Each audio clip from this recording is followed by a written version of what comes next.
নিজেরই বন্দুক থেকে গুলি লেগে জখম হয়েছে অভিনেতা গোবিন্দা। কিভাবে লাগলো তা নিয়ে ঘনাচ্ছে রহস্য।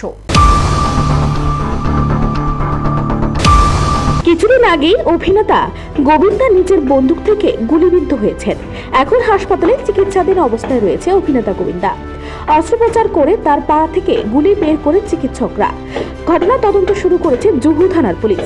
কিন্তু কিভাবে নিজের বন্দুক থেকে গুলি লাগলো, সূত্রের খবর গোবিন্দার বয়ানে সন্তুষ্ট হয়নি পুলিশ। মঙ্গলবার ভোরে কলকাতায় আসার জন্য রওনা হচ্ছিলেন বলিউড অভিনেতা তথা শিবসেনা নেতা গোবিন্দা। ভোর 4:45 নাগাদ রিভলভার পরিষ্কার করার সময় ভুলবশত গুলি বেরিয়ে লাগে নায়কের পায়ে। এই ঘটনায় গোবিন্দার সঙ্গে কথা বলে মুম্বাই পুলিশ। ঘটনাটি ঠিক কিভাবে হয় সেই নিয়ে তথ্য সংগ্রহ করা হয়েছে।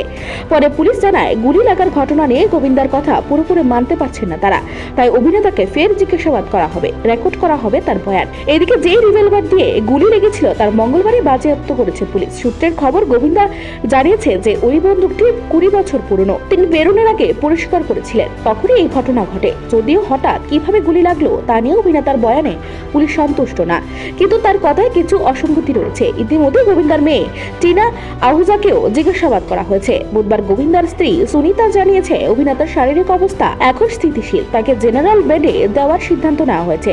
শোনা যাচ্ছে 8 থেকে 10টি সেলাই পড়েছে গোবিন্দার পায়ে। অভিনেতা এখন অনেকটাই ভালো আছে, তিনি নিজেও সেই কথা বলেছেন। বুধবার সুনিতা জানান, সারা দেশে গোবিন্দার জন্য প্রার্থনা করছে। সবার প্রার্থনার জেরে অভিনেতা দ্রুত সুস্থ হয়ে উঠল। Bureau report, Asian Times.